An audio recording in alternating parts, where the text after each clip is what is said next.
Hello दोस्तों, आपका अपना यूट्यूब चैनल ITC स्टडी में स्वागत है। दोस्तों, आज हम बात करने वाले हैं वर्क सबकुलेशन एंड साइंस का, जो कि दोस्तों प्रीवियस ईयर पेपर है।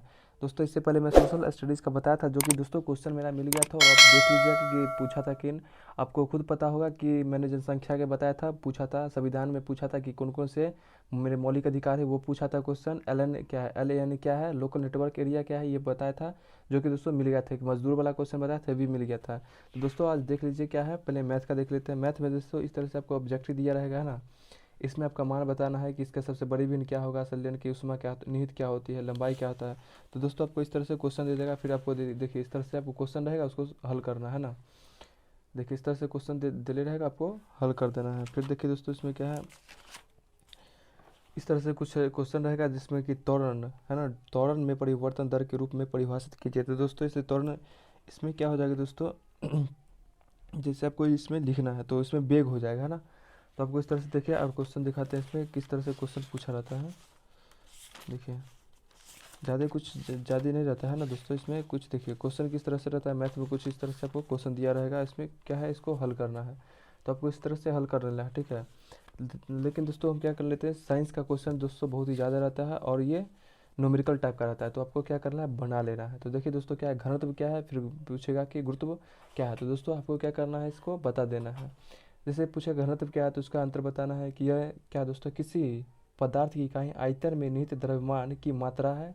इकाई है ना, इसकी इकाई ग्राम पर घन हो सेंटीमीटर होता है। फिर विशिष्ट पूछेगा तो यह क्या पदार्थ के आयतन के द्रव्यमान में 4 डिग्री ताप पर उतने ही आयतन के पानी में भार के अनुपात होता है, उस होता है दोस्तों। यह एक शुद्ध संख्या, इसकी इकाई नहीं होती है। फिर आपको पूछेगा तन्यता और घात वर्धिता। तो दोस्तों इसको इस तरह से आपको बता देना है। यह धातु की उस विशेषता को बताती है जिसमें धातु की पीटने से वह चादर के रूप में फैल जाती है। दोस्तों अगर आप एल्युमिनियम को पीटते होंगे तो चादर के रूप में फैल जाए, जैसे सोना। तो आपको कुछ गुण बता देना है ना। फिर आपको दोस्तों तन्यता किसे कहते हैं, दोस्तों आप खींच, जैसे कोई चीज़ को आप खींच रहे हैं तो वो नमर जाएगा, है ना, उसी को हम तन्यता कहते हैं। वो टूटेगा नहीं जल्दी, है ना। तो देखिए इसमें क्या लिखा हुआ है, इसका आंसर देख लीजिए क्या है। यह दोस्तों सॉरी यह कुछ पदार्थ में पाया जाने वाला वह गुण है जिसके कारण उस पर तनाव बल निहित होने पर वो बिना टूटे तार के रूप में खींचा चले जाते हैं। इसके लिए तन्य पदार्थ में शक्तिशाली एवं प्लास्टिक होना चाहिए, ताकि तन्य लोड है ना दोस्तों, लोड के अंतर टूटने से पूर्व लंबाई एक सीमा तक बढ़ जा सके और इस गुण के कारण वह तन्य पदार्थ से बहुत ही बारीकी तार खींचे जा सके। दोस्तों ये हो गया। फिर आपको दोस्तों हुक के नियम पूछेगा, फिर है ना, इसमें हुक्स लॉ पूछेगा, आपको क्या होता है, इसका नियम क्या होता है। फिर बोलेगा दोस्तों पलायसन का अनुपात क्या होता है। दोस्तों अब इस तरह से देख लीजिए कि बता दीजिएगा हुक का नियम क्या है। दोस्तों यह देखिए क्या है, यह एक पदार्थ के प्रति बल के कारण विकृति होती है। तो तन्यता एवं दबाव की इलास्टिसिटी सीमाओं है ना के अंदर इसकी विकृति एवं उत्पन्न करने वाले प्रतिबल के समानुपाती होती है, वह शर्तें धातु पर निहित प्रतिबल इलास्टिसिटी सीमा के अंदर हो। मतलब दोस्तों इलास्टिसिटी किसे कहते हैं, जैसे कि आप किसी को खींच रहे हैं, जैसे कि मान लीजिए कि आप रबर को खींच रहे हैं, तो वो रबर को खींचते हैं तो उस पर विपरीत बल कार्य करता है। वो सोचेगा आप खींचते हैं, जैसे कि आप खींच रहे हैं इधर, तो फिर वो सोचेगा कि हम अपने आप अवस्था में आ जाए। फिर छोड़िएगा तो अपने अवस्था में आ जाता है, उसी को हम इलास्टिसिटी कहते हैं, है ना। फिर इस तरह देखिए दोस्तों, यह पार्श्विक एवं क्या दोस्तों वायु की विकृति एवं लंबाई में विकृति का अनुपात होता है। अतः इसे लिख देना इस तरह से, और उसके बाद लिखना है पोजी, है ना, इस तरह से लिख देना है। उसका दोस्तों द्रव्यमान एवं भार में क्या अंतर है। द्रव्यमान एक वस्तु में निहित पदार्थ की मात्रा को, है ना, उस वस्तु के द्रव्यमान में या द्रव्यमान कहते हैं। यह सभी स्थानों पर समान होते हैं, जिसे हम द्रव्यमान कहते हैं। भार किसे कहते हैं दोस्तों, किसी वस्तु के भार में तात्पर्य पृथ्वी की गुरुत्वाकर्षण शक्ति की मात्रा से जो पृथ्वी कि केंद्र बिंदु से उसे आसानी से आकर्षित कर लेते हैं, उसे हम भार कहते हैं। तो दोस्तों इस तरह से हो गया। फिर इसमें क्या करना है, देखिए ये कर दिया, और फिर दोस्तों इस तरह से आपको ऑब्जेक्टिव दिया रहेगा, तो अब क्या ऑब्जेक्टिव को हल कर लेना है ना। तो इस तरह से ऑब्जेक्टिव दिया रहेगा, उसमें आप हल कर लीजिए, कोई ज़्यादा बड़ा नहीं है, कर लीजिए। दोस्तों ये हो गया। अब हम स्ट्रेस देखें, स्ट्रेस क्या है, इसमें क्वेश्चन इस तरह से दिया रहेगा, आपको क्या करना है, इसमें सॉल्व करना है। स्ट्रेस तथा स्ट्रेंथ क्या होता है, एनिलिंग एवं नॉर्मलाइजिंग क्या होता है, उसमें ताप क्या होता है। तो क्या करना है, आपको बना देना। देखिए किसी वस्तु पर बाहरी बल लगाने पर उस वस्तु के अंदर प्रतिरोध उत्पन्न हो जाता है जो बाहरी बल के विरोध करता है, वही बात बताए हैं। इसे आंतरिक विरोध से है ना दोस्तों प्रतिबल कहते हैं, और इसकी इकाई किलोग्राम पर सेंटीमीटर स्क्वायर अर्थात यह इकाई क्षेत्रफल पर लगाए बल के बराबर होते हैं। तो दोस्तों वही रबड़ वाला बात है, इसमें एग्जांपल दे दीजिएगा, हो गया। विकृति क्या है दोस्तों, जब किसी वस्तु है ना पर बल का प्रयोग किया जाता है तो उसमें बल के सहने हेतु प्रतिबल उत्पन्न होते हैं, जिससे वस्तु के आकार एवं रूप में परिवर्तन हो जाता है। इस परिवर्तन के लंबाई और लंबाई के अनुपात में विकृति कहते हैं। तो स्ट्रेंथ बराबर चेंज इन लेंथ और ओरिजिनल लेंथ लिख देना है। तो दोस्तों इस तरह से आपको अंतर दे देना है। फिर दोस्तों एनेलिंग क्या होता है, नॉर्मलाइजिंग क्या होता है, उसमें उपचार की यह विधि कठोरता एवं कम करने के लिए प्रयोग किया जाता है, पहला पॉइंट। दूसरा पॉइंट हो गया कि इस विधि द्वारा जॉब की आंतरिक संरचना की तनाव मुक्त किया जा सकता है नॉर्मलाइजिंग में। फिर दूसरा पॉइंट है कि इस विधि का प्रयोग स्टील विकृति अणु संरचना को आसानी वास्तविक स्थिति में लाने के लिए किया जाता है, दूसरा पॉइंट। फिर नॉर्मलाइजिंग का दूसरा पॉइंट, इस विधि में भंगुरता के गुण समाप्त हो जाते हैं नॉर्मलाइजिंग में। तो दोस्तों इस तरह से आपको लिख देना है। गर्मी बहुत लग रहा है। देखिए दोस्तों क्वेश्चन नंबर देखिए क्या है, फिर से ताप और उष्मा में क्या अंतर है, तो आपको ताप उष्मा में बता देना है। उष्मा एक प्रकार की ऊर्जा है जो किसी है ना दोस्तों एक पदार्थ के अणुओं की गति करने से होता है। और तापमान क्या है दोस्तों, तापमान केवल उष्मा की अवस्था को ही बताता है। दूसरा पॉइंट देखिए, उष्मा वस्तु की मात्रा एवं स्वभाव पर निर्भर करती है। अब देखिए लकड़ी में की जाए तो उष्मा होगा नहीं होगा, उष्मा होगा बट उतना नहीं होगा। और तापमान देखिए यह तुलनात्मक शब्द है, इसके मापन सीमा से है ना ताप की तुलना की जाती है। हो गया दोस्तों तीसरा पॉइंट। चौथा पॉइंट इसी तरह से आप शक्ति ऊर्जा में क्या है, शक्ति कार्य करने की दर को हम शक्ति कहते हैं। ऊर्जा क्या, किसी कर्ता द्वारा किए गए कार्य को ही ऊर्जा कहते हैं। ई बराबर पी गुने टी है ना, इस पद्धति में इसको लिख देना है और इस तरह से आपको बना लेना है। फिर दोस्तों देखिए क्वेश्चन जो क्वेश्चन पूछता है हम उसी को बताया दोस्तों, जो बार बार रिपीट किया। फिर देखिए कार्य शक्ति में अंतर वही लिखना है। फिर आपको इस तरह से दे देगा इलेक्ट्रिसिटी क्या है, फिर ईंधन क्लोरोफिल का मान। फिर इस तरह से एक मिनट दोस्तों, तो दोस्तों आपको इस तरह से क्या करना है, बना लेना है। तो आपको समझ गए इलेक्ट्रिसिटी, ईंधन क्या है, घर्षण क्या है। किसी घर्षण दोस्तों पूछेगा तो घर्षण क्या, देखिए किसी सतह पर दिख रहा है आपको, दिखाना चाहिए ना, किसी सतह पर रखने एवं भार को गति देने के लिए जो खिंचाव बल प्रयोग किया जाता है वह दोनों की सतह के माध्यम उपस्थित घर्षण बल के कारण उस भार में कुछ अधिक होता है। बल भार से जितना गुना अधिक होगा वह क्या हो दोस्तों, गुणांक भी उसे कहा जाएगा है ना, गुणांक कहलाता है। घर्षण बराबर क्या हो जाएगा, बल बाय भार। फिर दोस्तों इस तरह से आपको बना लेना है, मतलब लिख देना है। तो आपको इस तरह से दोस्तों और कुछ इस तरह से आपको दे दिया रहेगा। देखिए इस तरह से आपको क्वेश्चन रहेगा, मैथ का क्वेश्चन है ना। एक मिश्र धातु की है ना संरचना 25% टीन, पैसा उसका 65% लेड, शेष है ना दोस्तों। उसके बाद एंटीमनी है ना की गई। तो दोस्तों इस तरह से आपको बना लेना है। और इसमें इस तरह से देखिए मिश्र धातु कितना है, फिर इस तरह से आपको करके बना लेना है। दोस्तों हम बता नहीं रहे क्या कि आप देख लीजिएगा है ना, हम वो क्वेश्चन बता रहे थे जो कि थ्योरिकल क्वेश्चन है, तो हम उसी पर बात अभी कर रहे हैं। देखिए दोस्तों पसीना कितना आ रहा है, लाइट भी कट गया है ना इसीलिए। फिर दोस्तों देखिए क्या है स्ट्रेस। दोस्तों ये क्वेश्चन स्ट्रेस और स्ट्रेंथ को आपको याद करके ही जाना, क्योंकि दोस्तों ये क्वेश्चन पूछने का पूरा चांस है। तो आपको बता दिया है। फिर यांत्रिक लाभ क्या है और इसका हानि क्या है, तो इस तरह से। फिर क्या है लोच एवं प्लास्टिकता में अंतर क्या है, तो आपको प्लास्टिकता लोच में क्या है। दोस्तों लोच क्या है, लचीले पदार्थ खींचे जाने पर बढ़ जाते हैं और जब तक भारी बल लगा रहता है तो उसे क्या है, इसे दोस्तों क्या है आकृति परिवर्तन बना रहता है, परंतु बल हटाने पर वह अपनी पूर्ण अवस्था में आता है। इलास्टिसिटी का बात कर रहा है दोस्तों, प्रत्यवस्था वही ना हुआ लोच। प्लास्टिक क्या है दोस्तों, यह देखिए पहले लोच समझ गए जिससे हम इलास्टिसिटी कहते हैं, जैसे नीचे में लिखा है प्रत्यवस्था को है ना। प्लास्टिक क्या है वो देखिए दोस्तों, यह धातु का यांत्रिक गुण है जो घातवर्धता से मिलता जुलता है परंतु तन्यता से बिल्कुल विपरीत होता है। इसे गुण के कारण धातु को गर्म करने पर उसमें पिघलापन आ जाता है। धातु फोर्जिंग के दौरान आसानी से चार ओर फैल जाती है ना, चारों ओर फैल जाती है। फिर दोस्तों इस तरह से आपको ऑब्जेक्टिव दिया है। तो दोस्तों आप है मैथ में क्वेश्चन पढ़ लीजिएगा थोड़ा फॉर्मूला, जैसे कि शंकु पढ़ लिया, बेलन पढ़ लिया, बेलन को पढ़ लीजिएगा, फिर ट्रायंगोनोमेट्री कुछ पढ़ लीजिएगा। इस तरह से क्वेश्चन पूछा जाता है। फिर दोस्तों निम्नलिखित में से परिभाषित कीजिए, पदार्थ क्या है, भार क्या है, प्रत्यवस्था क्या है और तन्यता क्या है। तो आपको इस तरह से पीछे बता दिए हैं, आप देख लीजिएगा। फिर इस तरह से सिलेंडर के बारे में पूछ रहा है, बेलन का आयतन क्या होता है वो आपको बताना है ना। तो आपको घबराना नहीं है दोस्तों। इस तरह देखिए मैथ बहुत देखिए मैथ का क्वेश्चन इससे एक्स वाई का मान दे रहे हैं दोस्तों। ये समीकरण फर्स्ट, समीकरण सेकंड, इसमें एक्स वाई का मान निकालना है ना, तो ज़्यादा बड़ा नहीं है।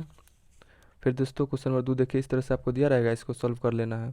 तो दोस्तों ये हो गया। फिर देखिए जो क्वेश्चन पूछा हुआ है हम बार बार उसी को बता रहे हैं। फिर देखिए दोस्तों इस तरह से कुछ आंसर रहेगा, त्वरण क्या है, बल क्या है। तो दोस्तों इस तरह से आपको दिया रहेगा। काइनेटिक एनर्जी क्या है, तो काइनेटिक एनर्जी क्या है दोस्तों, आपको देखिए, यह एक गतिमान वस्तु में या बहने वाली पानी उसी गति के कारण उत्पन्न हो ऊर्जा है। अतः यदि m द्रव्यमान वाली कोई वस्तु v वेग से गति करती है तो कहा जाएगा उसमें गतिज ऊर्जा है। इसका फार्मूला है दोस्तों हाफ mv², है ना। तो आपको दिक्कत नहीं लेना है। इस तरह सब्जेक्टिव क्वेश्चन, सॉरी ये मैथ का क्वेश्चन रहेगा, और ये देखिए मैथ का क्वेश्चन इस तरह से आपको दिले रहेगा, आपको सॉल्व करना है। ये हो गया।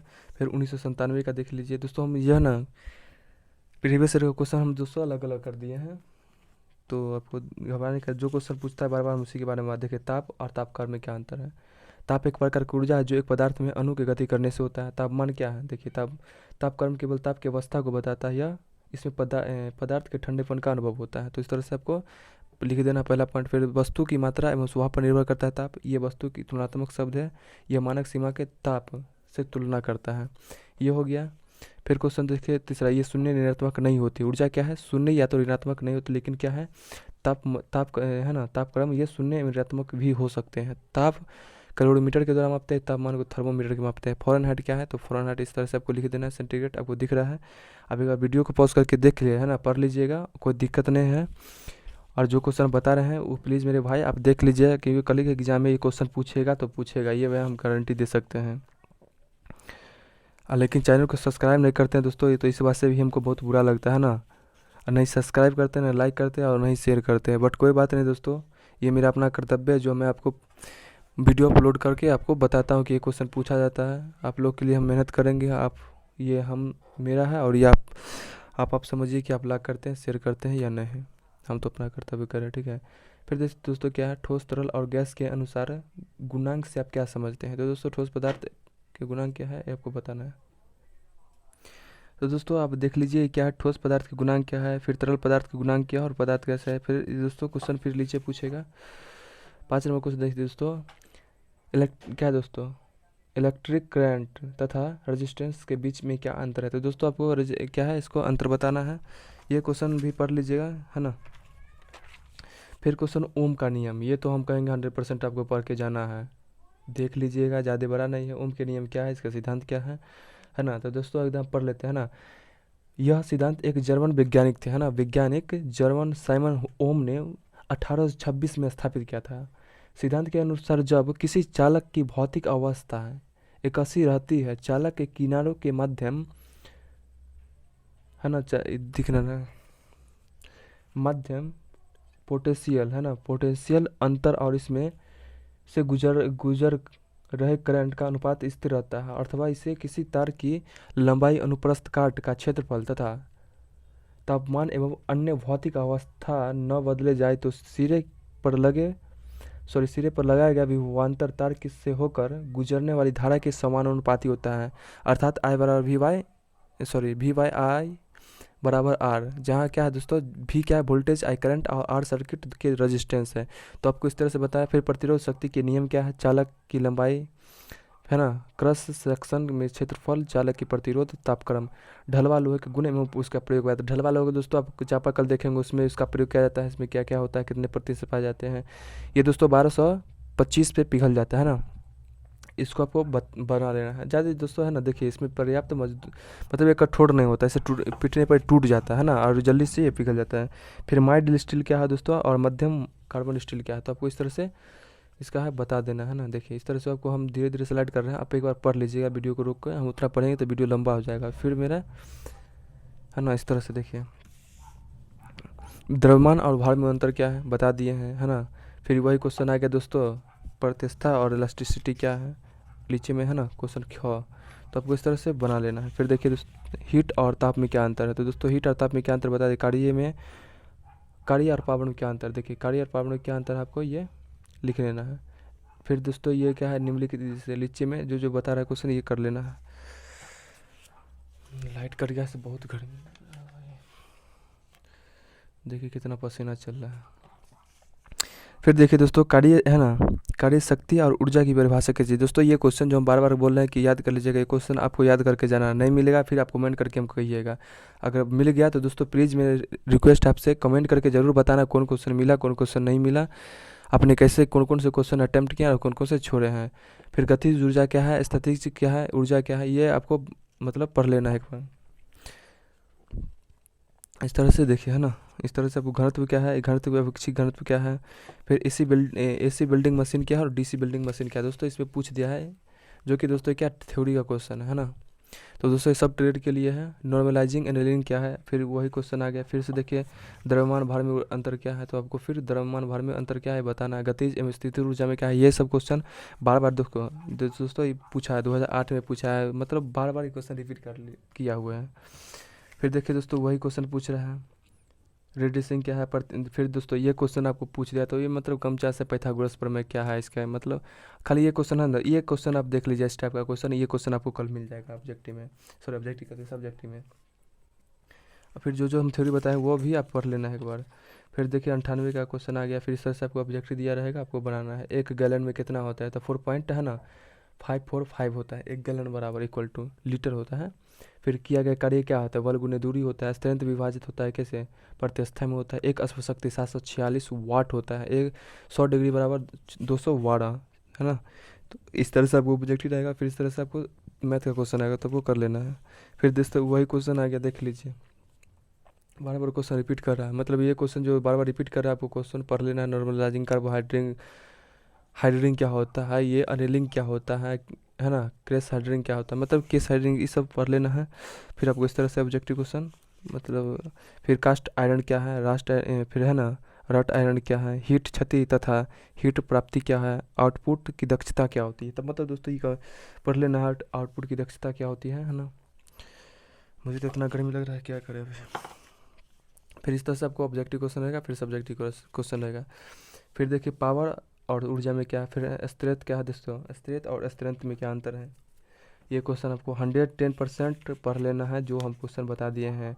डिग्री और सेंटीग्रेड डिग्री में क्या है ना, केल्विन में क्या है, काइनेटिक एनर्जी क्या है, फिर पोटेंशियल ऊर्जा क्या है, आपको पोटेंशियल ऊर्जा इस तरह से आपको पढ़ लेना है। मेरे भाई आपसे हाथ जोड़ के निवेदन है ना कि आप ये सब पढ़ लेना ही है। अभी आज पढ़िएगा, फिर सुबह एग्जाम में ज़्यादा नहीं, हम 20 मिनट से वीडियो ज़्यादा का नहीं बनाएंगे, आपको भी थोड़ा दिक्कत हो जाएगा और मुझे भी है ना। अच्छा सा अभी लाइट भी कट गया, सो बहुत गर्मी लग रहा है रूम में। दोस्तों क्या है गुप्त उष्मा क्या है, प्रतिष्ठा क्या है बता दिए। द्रव्यमान क्या है, कार्य क्या है, देखिए सेम वही क्वेश्चन बार बार रिपीट करता है। क्लोरी क्या है ना, ऊर्जा क्या है, पावर क्या है, फिर वही क्वेश्चन। गतिज ऊर्जा क्या है, वेग क्या है, गति क्या है। तो दोस्तों बार बार आपको यही क्वेश्चन रिपीट किया जा रहा है और आपको यही क्वेश्चन पढ़ के कल जाना है। और जो क्वेश्चन आना है दोस्तों कमेंट करके जरूर, आज चैनल को सब्सक्राइब जरूर करिए दोस्तों। आप सब्सक्राइब और लाइक करते हैं तो उसमें बहुत मोटिवेट होते हैं, फिर एक उत्साह होता है कि नहीं भाई आपको वीडियो बना के देना ज़रूरी है ना। एक लड़का कमेंट किया था तो दोस्तों उसके लिए हम बना दिए हैं, वो बोला कि हमको सर चाहिए तो मैंने दे दिया है ना। तो इस तरह से देखिए उष्मा है ना क्या है, इस तरह से चालन क्या है, संवहन क्या है, विकिरण क्या है, हीट क्या है, फिर हीट तापमान में अंतर क्या है, हीट की इकाई क्या है, कैलोरी क्या है, सेंटीग्रेड क्या है। दोस्तों ये सब क्वेश्चन आपको बता चुके हैं और आपको देखिए इस तरह से आप देख लीजिएगा। फिर क्या है ऊर्जा क्या है, फिर पावर क्या है, फिर वही गति क्या है, वेग क्या है, घनत्व क्या है, विशिष्ट गुरुत्व क्या है, द्रव क्या है, देखिए इधर क्या है द्रव्य क्या है और उसके बाद भार क्या है। तो फिर वही क्वेश्चन है। फिर उष्मा देखिए, इतना ही क्वेश्चन है दोस्तों। उसका देखिए क्या है, ऊपर में वस्तु का गुरुत्व केंद्र क्या होता है, तो आप ऊपर क्या है इस तरह से लिख लेना। फिर ऊर्जा क्या है, देखिए पूछेगा वस्तु का गुरुत्व क्या है, तो वह बिंदु जहाँ एक पिंड कुल द्रव्यमान या भार संकेंद्रित माना जाता है, उस गुरुत्व का कहते हैं पिंड या वस्तु गुरुत्व कहा जाता है। यह सदा स्थिर रहता है और बशर्ते कि उसका आकार या आकृति में कोई परिवर्तन ना हो। तो आपको इतना चीज़ समझ में आ गया कुछ इस तरह से रहेगा। ये क्वेश्चन आप पढ़ लीजिएगा, हम बता देते हैं। फ़ॉरेनहाइट में पूछेगा निकालने के लिए, देखिए है ना ऊपर में दिया है इस्पात का है ना, इस्पात का रंग 1250 है सेल्सियस से श्वेत हो जाता है, तो तापमान में फ़ॉरेनहाइट का स्केल कितना होगा, स्केल पर कितना होगा। तो फ़ॉरेनहाइट पर इसका फार्मूला हम बता देते हैं, देखिए C/F, formula C/F, F minus sorry CY5 बराबर F-32/9। ये फार्मूला है, इस पे आप रख दीजिएगा। जैसे कि सेल्सियस में दिया तो C की जगह पर आप लिख दीजिएगा 5, मल्टीप्लाई करके काट उट की जाए तो ये इतना आप आ जाएगा, है ना। तो दोस्तों आशा करते हैं कि आपको ये क्वेश्चन सब समझ में आ गया। जो क्वेश्चन बताएं वो आपको अच्छे समझ में आ गया होगा, तो आप इस तरह पढ़ लेना है। अगर आपको हाँ वीडियो अच्छा लगता है तो ज़रूर चैनल को सब्सक्राइब कर लीजिए, बेल आइकन घंटी को ऑन कर लीजिए। ठीक है, मिलते हैं। जय हिंद, जय भारत।